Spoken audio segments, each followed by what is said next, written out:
Hi friends, இன்னைக்கு March 8 happy women's day. எல்லா பெண்களுக்கும் இனிய மகளிர் தின நல்வாழ்த்துக்கள். நம்மள யாரும் ஆண்கள் நல்லா இரு, ஹாப்பியா இருங்க, நீங்க செய்யறதெல்லாம் பாராட்டுற அளவுக்கு எந்த ஆண்களுக்கும் பெரிய மனசு கிடையாது.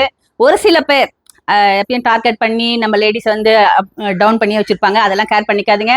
நம்மளுடைய பாசிட்டிவ் வைபை வச்சு நம்மளுடைய வாழ்க்கையில மேல மேல போயிட்டே இருக்கணும். இனிய மகளிர் தின நல்வாழ்த்துக்கள். எல்லாரும் நித்யஸ்ரீக்கும் அவளும் ஒரு பொண்ணா பறந்து பல சோதனைகளை கடந்து இன்னைக்கு சாதனைகளா வந்துட்டு இருக்கா. அவங்களுடைய வாழ்த்துக்களை சொல்லுங்க. மென்மேலும் வளர்ச்சியை அவளுக்கு கொடுக்கணும் கடவுள்.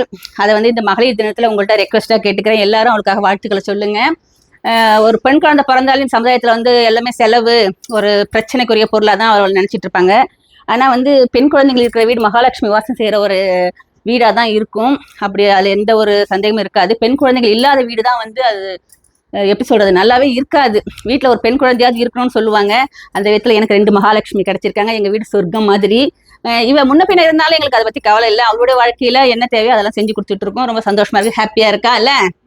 அனைவருக்கும் இனிய ஹாப்பி உமன்ஸ் டே, மகளிர் தின நல்வாழ்த்துக்கள் திரும்பவும் சொல்லிக்கிறேன்.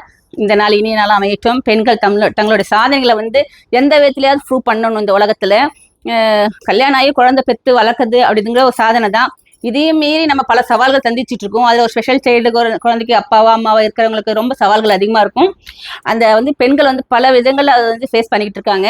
அதனால எப்பயுமே பெண்கள் சாதனைக்குரியவங்க தான். அது யாருமே பாராட்ட மாட்டாங்க. நம்ம தான் நம்மளை என்கரேஜ் பண்ணி மேல மேல போயிட்டு இருக்கணும். சூப்பரா இருங்க, சந்தோஷமா இருங்க. பாய்.